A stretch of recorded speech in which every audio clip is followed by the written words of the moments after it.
ગુજરાતમાં નગરપાલિકાની ચૂંટણીને લઈ કોંગ્રેસ એક્શનમાં 72 નગરપાલિકામાં કોંગ્રેસે પ્રભારીઓની નિમણૂક કરી। ગુજરાત કોંગ્રેસના વરિષ્ઠ નેતાઓની જવાબદારી પૂર્વ ધારાસભ્ય, પૂર્વ જિલ્લા પ્રમુખને જવાબદારી સોંપવામાં આવી। કોંગ્રેસના પદાધિકારીઓને પણ જવાબદારી સોંપવામાં આવી છે। ફોનલાઈન પર વધુ વિગતો સાથે પ્રતીક જાદવ જોડાયા છે। પ્રતીક, નગરપાલિકાની ચૂંટણી પહેલા જ કોંગ્રેસ એક્શનમાં, શું વિગતો?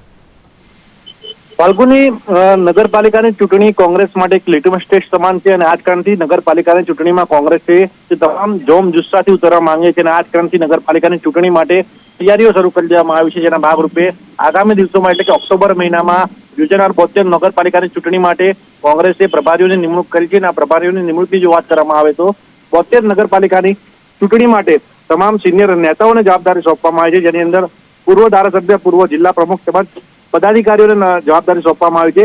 સૌરાષ્ટ્ર ઝોનની કુલ 32 નગરપાલિકાની ચૂંટણી છે, ઉત્તર ઝોનની 16 નગરપાલિકાની ચૂંટણી છે, મધ્ય ઝોનની 19 અને દક્ષિણ ઝોનની 6, એટલે કુલ 72 નગરપાલિકાની ચૂંટણી આગામી ઓક્ટોબર મહિનામાં યોજાનાર છે। ત્યારે આ નગરપાલિકાની ચૂંટણીમાં કોંગ્રેસ સારું પ્રદર્શન કરે તેના માટે સિનિયર નેતાઓને જવાબદારી સોંપવામાં આવી છે અને અત્યારથી તમામને કામે લગાડવામાં આવી છે, જેથી કરીને નગરપાલિકાની ચૂંટણીમાં કોંગ્રેસ સારું પરિણામ મેળવી શકે।